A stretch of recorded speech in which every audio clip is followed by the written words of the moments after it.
cases where YouTubers were exposed to be predators, but we're going to explore 8 of the most infamous cases, starting with EDP445. Before the notorious cupcake incident on the 18th of April 2021, EDP was a favorite creator amongst almost everyone, as he was one of the last YouTube creators with absolutely no filter, therefore tackling every topic regardless of the vulgarity. I was like, just staring, because I was trying to hold in my ass cheeks. I was trying my best not to on myself.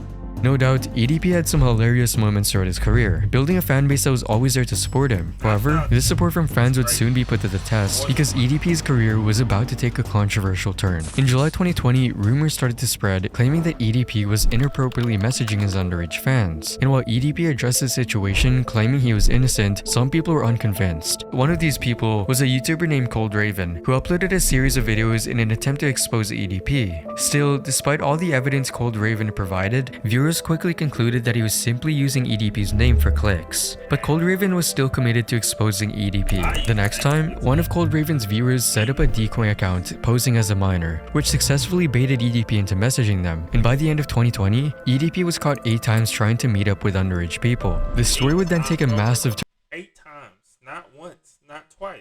3, 4, 5, 6, 7, 8. He like LeBron James for the Miami. turn on the 18th of April 2021 when EDP was on his way to pick up a cupcake. Well, I was actually coming out here to pick up a cupcake and then go back home.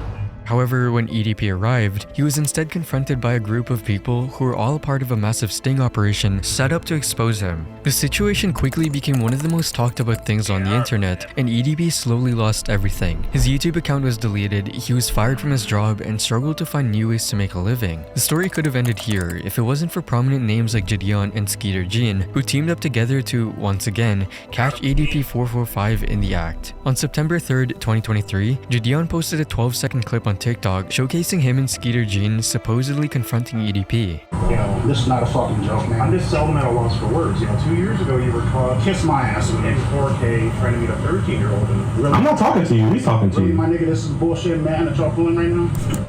Although the full video of the situation hasn't been posted yet, there have been clips surfacing online showing what appears to be EDP messaging another underage person. While the EDP situation was one of the most infamous in YouTube history, it wasn't the first time a well-known YouTuber turned out to be a pedophile. Demetrius Madsen or Jaishi was on track to become one of the biggest Minecraft streamers of the past. Look, y'all, I'm gonna be real with y'all. I ain't versed in all these worlds, so like some of these people, I knew EDP just because of Gideon thing. I ain't really know his YouTube videos.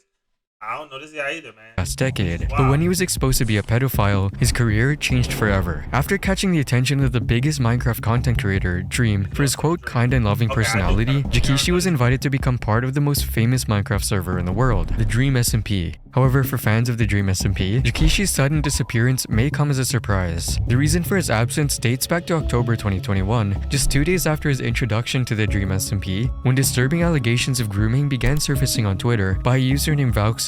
Due to the recent event of him joining a considerably large content creator group and gaining exponentially more exposure, I feel like it's my responsibility to bring this to light in order to prevent this person from taking advantage of more young girls. The person would then claim that both of them had begun talking when she was 14, while Jaishi was 18 or 19, and that things had already become sexual in his end during their earliest conversations. Valksy would share screenshots of their Discord chats where she noticed that the dynamic shifted from nothing more than platonic friends to him being sexual towards me and wanting sexual things from me. The two of them would eventually exchange explicit pictures with each other, with Jaishi frequently talking about her body. We also discussed more about him coming to visit me in my own town, and in these conversations, his replies would get extremely sexual and pushy. I was coming from a place of eagerness to meet one of my best friends in person. He was not on the same page. She then alleges that if we would have met up that summer, I would have been 15 while he was 20, alone in a hotel with a man who said he would try to not make sexual advances on me. However, Jaishi would carry on. Him talking to me like this carried on until I was 16, even after I curved him multiple times and expressed my disinterest in him sexually. I wanted to keep talking to him because I didn't want to lose one of my best friends, so I tried to ignore and disregard it when he made sexual remarks towards me. I can no longer ignore it as his audience of young and impressionable girls is growing by the second. This was the final straw for Valksy, who concluded that she would eventually block Jaishi on Snapchat, Twitter, and Instagram several months before she posted this twit longer and has not spoken to him since. The story could have ended here, but things took another twist. As it turns out, Valksy wasn't the only one who had unsettling experiences with Jaishi, because over the next 24 hours after the post by Valksy went live, more than 18 people stepped forward to detail their experience. Bro, 18 people, bro. 18 people. It's hard enough having like one girl in real life. You're a predator, and you trying to get at 18 people. It's too many, man. There's just too many people. Anyways. Experiences with Jaishi. One victim who had come forward was Chaotic Jaden, Jakishi's video editor. In another tweet longer, she would say, "This all started in October of 2016 when I was 13 years old and he was 17. We talked every day and eventually started dating back in December 2016. Long story short, we broke up in March 2017 and stopped talking for a while. However, this wasn't the last time both of them were involved, as Chaotic Jaden would state that they would start talking again in 2018 before revealing their relationship took a different turn. Our relationship turned from best friends to really quickly. He constantly asked me for favors, including nudes and videos. We exchanged pictures multiple times. At this time, I was 14 and he was 19. I broke up with him shortly after this, but he wanted to continue being, quote, friends with benefits with me. He still wanted nudes from me and wanted to do things in Discord calls as well. Jaishi wasn't so quick to give up though. According to Jaden, she repeatedly told Jaishi that she wanted to end the relationship, but he would constantly beg her anyway. He would stop for a week and then continue harassing me and begging me for nudes and other things again. In the following days after these two exposés were uploaded to Twitter, more than 40 new people came forward detailing their own experiences, which were almost Bro, did he up to what, 58 people, bro? 58 people? identical to the last ones. These claims would lead Dream to removing Jaishi from the Dream SMP because Jaishi actually went on to personally confirm the allegations with Dream. Jaishi never issued an apology or even responded to the situation at all. His Twitch was permanently banned, his YouTube channel and TikTok page were deleted, and Jaishi simply disappeared from the online world altogether. Colleen Ballinger was another creator who was exposed to have groomed her underage fans. Colleen Ballinger became well known through her internet This the girl who had TV on Nickelodeon with the weird jokes. persona, Miranda Sings, a character that she introduced to YouTube in 2008. Recognized universally for her signature red trousers and thick lipstick, Miranda gained an audience of more than 10 million subscribers, establishing a very dedicated fan base. However, little did anyone know, it would be elements from within this dedicated community that would later bring to light allegations of inappropriate behavior associated with her. These allegations mainly centered around her interactions with Adam McIntyre, who was just 10 years old when Colleen would engage in inappropriate interactions with him. In a video released in June 2023, Adam would upload a video titled "My Relationship with Colleen Ballinger," in which he would go deep into how big of a fan he was before everything went south. Because after meeting up in person for the second time in 2016, Colleen and Adam's relationship took a different path. After sharing his negative experiences with Colleen, Adam would eventually expose Colleen for grooming him. Being more inappropriate, and I just was like, this woman. If you have an hour this week, you can learn 100 songs on the piano by learning just 4 chords. These. I don't make any money from these. I just enjoy making right now. Check it out. Money would be nice, you know? Would be nice. Used me. This woman groomed me. The video immediately went viral, bringing hundreds of thousands of people in I just wonder what he means by she groomed me. I'm not saying that it didn't happen or like nothing happened. I would just like to know what he means. You know what I mean? light of the situation. Colleen came forward with a response to the grooming allegations, though it didn't work out the way she might have hoped. In a response that many found a bit odd, she chose to address the serious allegations by singing a song in which she claimed that cancel culture was simply trying to silence her and that the accusations were all lies. So a lot of people are saying some things about me that aren't quite true. Doesn't matter if it's true though. Just as long as it's entertaining. Many wouldn't even consider this video an apology, since Colleen never even apologized in the video. As the internet dug deeper, however, they found many other instances of Colleen acting inappropriately with children, particularly during her live shows, further fueling the consensus that Colleen was a pedophile. In one show, Colleen was seen asking a young kid to reach into her pants as a part of a pretend dating skit, which unsurprisingly raised a lot of eyebrows. There were also times when she called girls onto the stage just to mock what they were wearing. As a result of this huge mess, Colleen decided to cancel her upcoming live shows and hasn't been seen on the platform in over 2 months. While many of the YouTubers on this list have been under the that one wasn't as crazy or as detail oriented as the 58 people as the last one. Now I ain't saying that it didn't happen. I ain't saying that it did happen. But the last 2 people, the dudes, I knew for sure when I saw them the evidence that it happened. You know what I mean? So that one was more. I would have to watch the first guy's video, but the live show stuff is like speculation of what it is. But I don't do deep dives, Shout out to people that the internet's radar for most of their careers, Feature Man was not, which would in part be the biggest reason as to why his crimes had remained buried for so long. Feature Man, also known as Tom Willett, had a relatively small channel on YouTube where he posted song covers and vlogs, until his channel exploded in popularity after he uploaded his video eating a watermelon with a clone, which now has over 5.6 million views. Feature Man earned a reputation as a wholesome and down-to-earth person. However, after it was revealed that he was a pedophile, his image changed drastically. In February 2023, users on Tom's fan subreddit unearthed a disturbing truth about his past. It was revealed that before his Hollywood career, he had faced 3 child molestation charges in Nevada. Still, due to inconsistencies in the sentencing laws at the time, he managed to avoid serving 3 consecutive life sentences. As news articles and legal records started to circulate, Tom discussed the conviction in a since-deleted YouTube video. In this video, he displayed a lack of remorse for his actions and actively avoided discussing the actual crime he committed. About 1977, I became involved with the court system once again. I was arrested. I was tried, I was convicted by a jury, and I was sentenced. And the sentence was life in prison.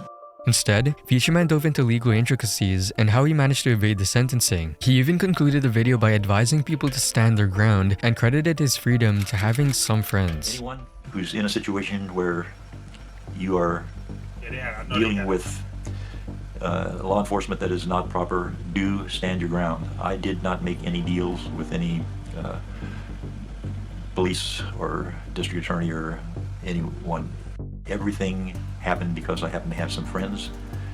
Following the release of this video, many fans unsubscribed and felt betrayed. Speculations arose, with some suggesting Feature Man had bribed the judge or that undisclosed factors had allowed his freedom. Shortly after posting this video and receiving this amount of backlash, Feature Man would delete his video and many assumed that his channel had been abandoned. This would change when Feature Man began posting videos once again as if nothing even happened. While many of his fans had unsubscribed and regularly leave comments under his videos calling him out for his past actions, Feature Man would ignore these and carry on posting his videos as if nothing even changed. Unlike the previous YouTubers who managed to avoid legal consequences, MadDad 0890 did face illegal repercussions, but somehow found I wonder why he started with the first 2 crazy ones. That dude was convicted. I understand, but that would have been the first one. The first 2 was shocking though, so you got me in the shock factor, but the last 2 was kind of, you know, mildly suggestive. Like, we know he did it. Get a pedophile, get him off the internet. Miranda, I don't know. The other 2 just his way back onto YouTube. MadDad was notorious for his short YouTube vlogs featuring his rather unconventional girlfriend, an anime body pillow. One of his most notable videos showcases framed photos, a mousepad, and his anime body pillow of the character Kodanoa as he celebrated her birthday. Yet this wasn't the first time he posted this absurd content. In one particular video, MadDad shockingly admitted to having questionable preferences, including an attraction to highly explicit and controversial themes. What's going on to all the people that make fantasies and brother and sister scenes and like that? Sex mangas. You know, I like that kind of shit. You know, wish I had a little sister so I could have sex with. I got a brother. That's MadDad's vile online presence wasn't limited to that was wild, bro. That was wild, bro.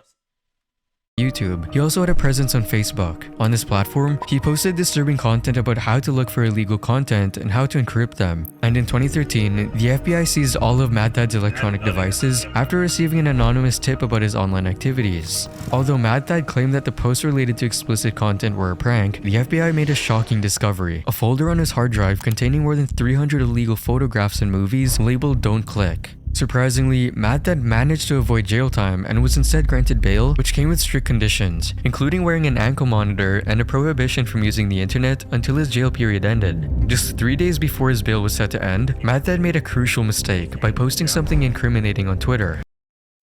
Today's December 9th, music 23. Zaza still under fire since October 7th.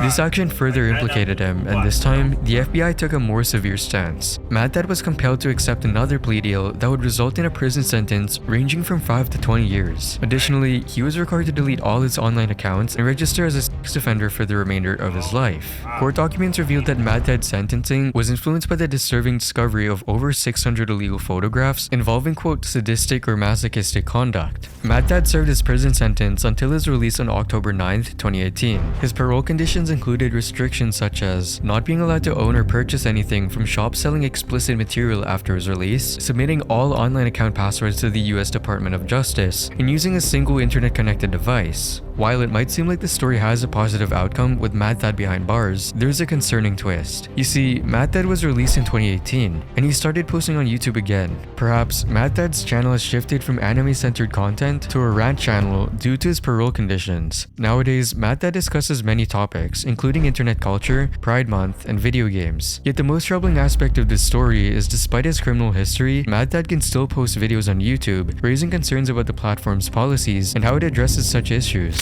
However, unlike MadDad, who somehow beat the justice system despite being convicted of heinous crimes, Austin Jones never got an easy way out. Austin Jones, or AusDudePro, initially gained fame on YouTube for his rock song covers. With a seemingly innocent profile, it's least expected that Austin would be convicted of evil crimes. On May 10, 2015, allegations surfaced in an article by PopFresh suggesting that Austin Jones had engaged in inappropriate conversations with his underage female fans. It was reported that Austin would send messages to his fans on his Facebook page asking about their ages, sparking concerns about his interactions with underage people. Austin Jones faced severe backlash after videos of him instructing his underage fans to twerk and manipulating them into sending explicit photos surfaced the internet. Twerk move.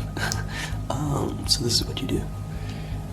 You stand with your legs apart, you bend your legs, and then you arch your back, and you don't arch it. You do it faster, so it's like this.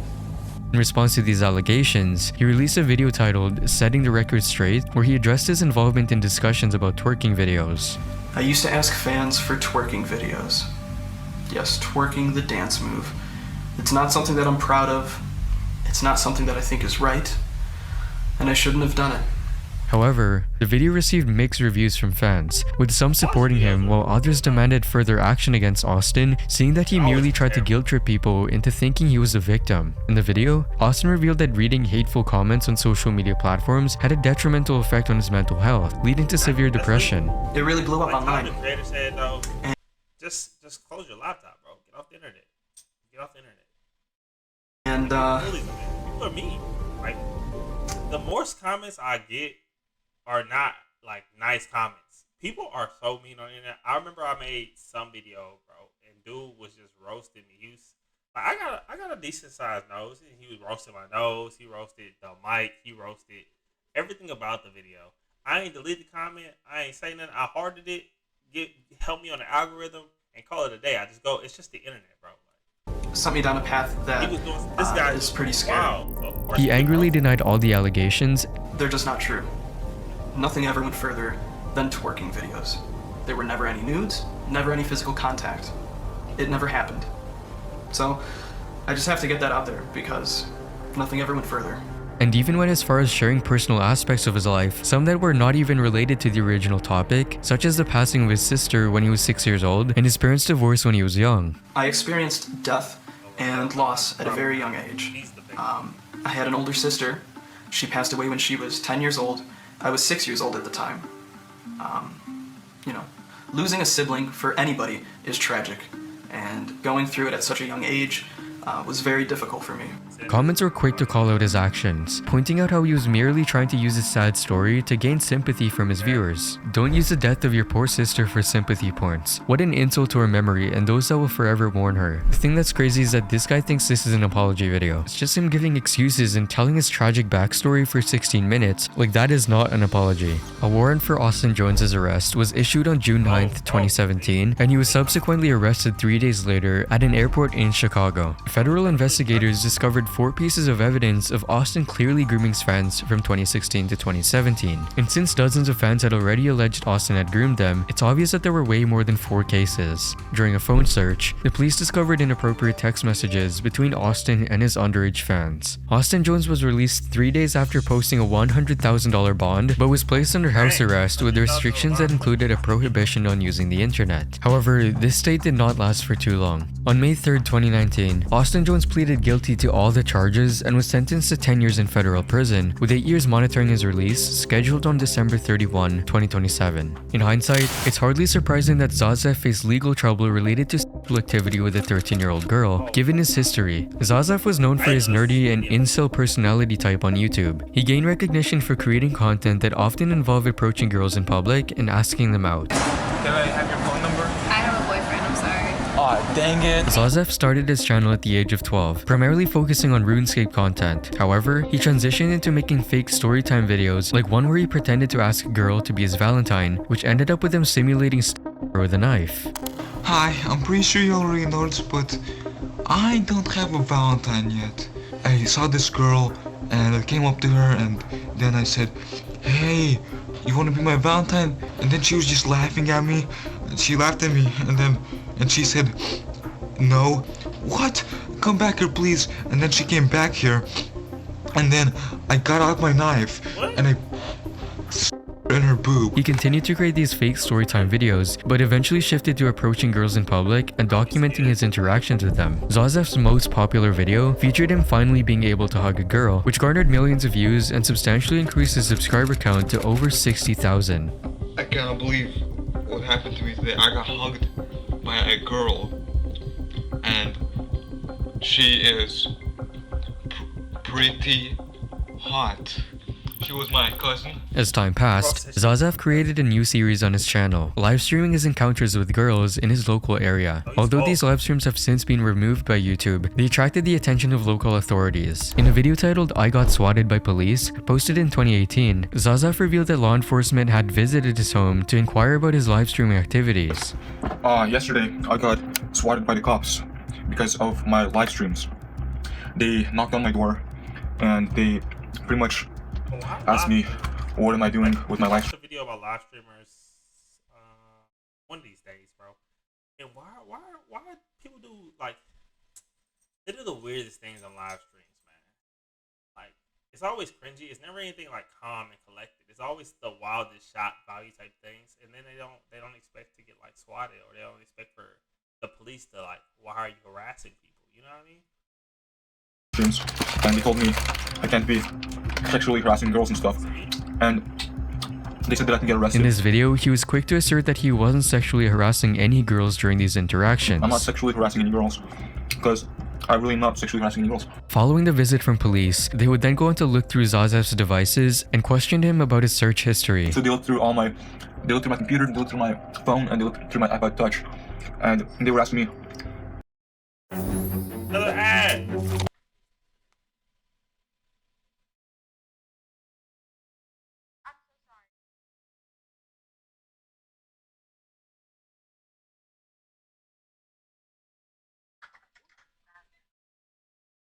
What, you broke your phone? I guess so. I just took the key off in the coffee shop.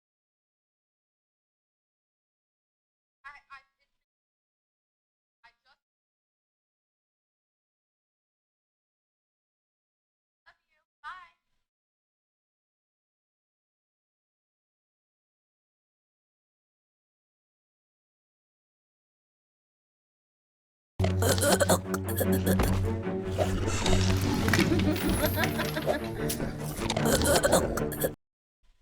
What kind of porn do I watch? Based on the content he'd been consuming, they alleged that he had a liking towards SA fantasies. And then they were like, do you have any fantasies and stuff? So they were trying to like make me go to jail for like having fantasies. I didn't even have fantasies, okay?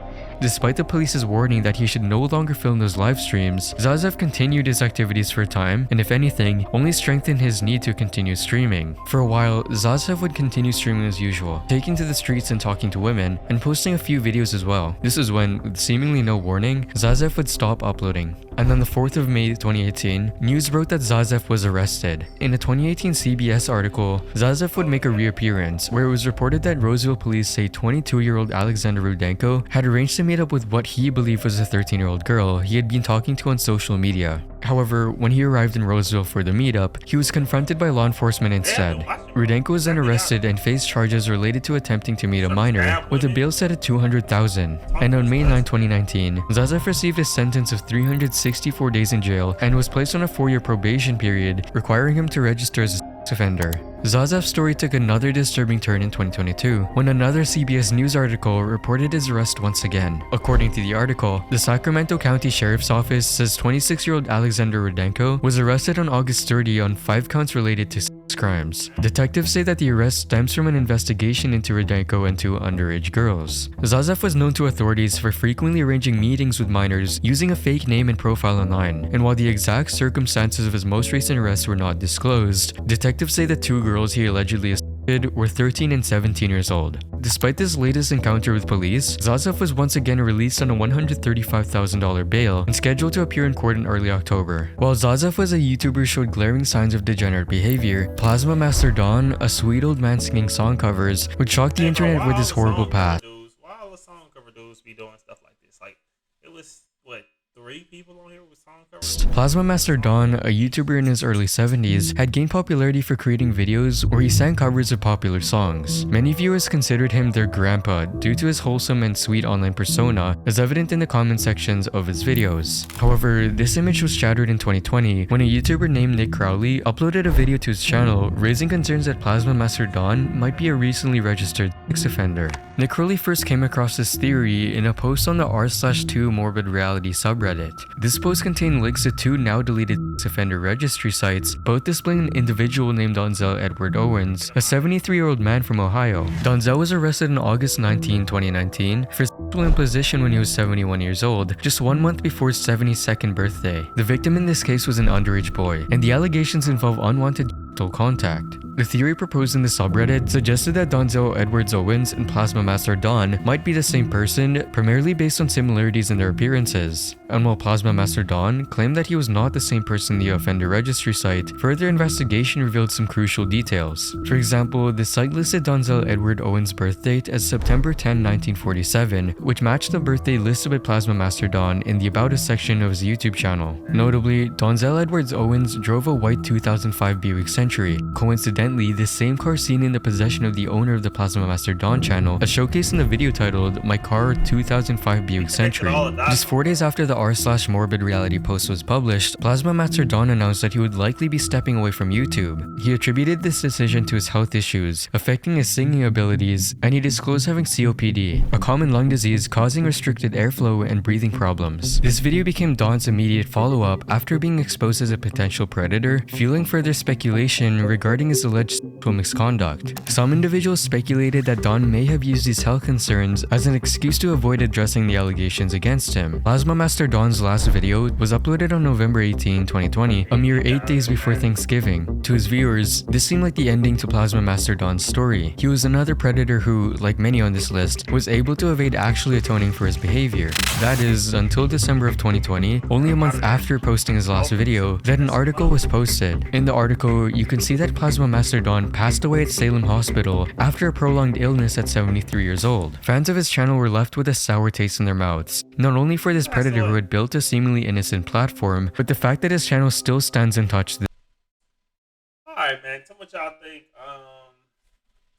There's people out there, crazy people, bro. You just gotta watch how you talk to your parent, watch your kids talk to online, and just monitor what you're doing. You know, there's so much going on out there. You just never know who you're talking to. It really is crazy because, like, oh, bro, the second dude, he was a Minecraft streamer. That is a kids game. And Ryan Singh, she does kids comedy. So, you know, you just gotta watch everybody and just be aware of your surroundings if you can be. You know what I mean? I know at like 13, I wasn't trying to let my parents see my phone or let anybody see my phone. You know, that's when you kind of gotta be pushy as a parent or as an adult. But let me know what y'all think and let me know y'all theories. I know, you know, I'm not acting like it's the parent's fault, but like, we gotta protect who we can protect.